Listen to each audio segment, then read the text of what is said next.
Dr. Parthasarathi Shome, heading the GAR panel, has come down heavily on India's tax administration and has stated this as one of the most important reasons for recommending the deferment of GAR by 3 years. Dr. Shome has also advised the government to make a pre-announcement in case GAR is to be postponed or implemented at a later date. He has cited international best practices and said it's high time India moves in that direction instead of bringing major policy changes without consultation. What was the spirit behind the deferment of GAR by 3 years? What kind of consultations really went into it? What was the logic? Yeah, well, stakeholders were very much in favor of deferment, but the committee's view was not just the stakeholders, but that in a precise instrument such as GAR, there is an intrinsic need for specialization of tax administrators who understand these kinds of elements in tax, in international taxation.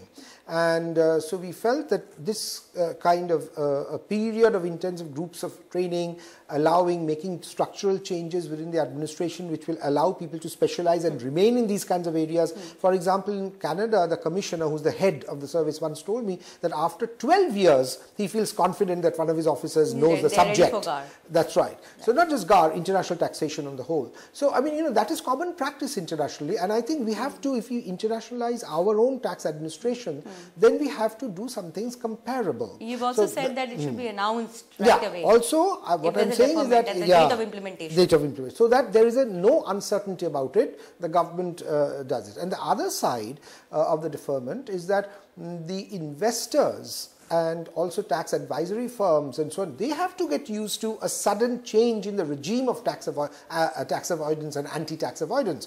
What they have been advising so far, we are saying that in fact you have to take a look at it. So far no one has picked up this point, but we've said if there is a tax avoidance scheme that gives a tax benefit of more than 3 crores, the tax audit report should report it. That's right. So which is something that in the kind UK, of a preemptive measure. Preemptive measure. So they say that look, we feel this is tax avoidance, but this may be acceptable. That's why we've signed the report, and and if it is not acceptable, then bring it to the attention of the authority. So we are also putting some onus and responsibility on the tax audit firms and so on. They also need to then practice and understand what is in this. India's #1 news app just got even better. Download NDTV's new app.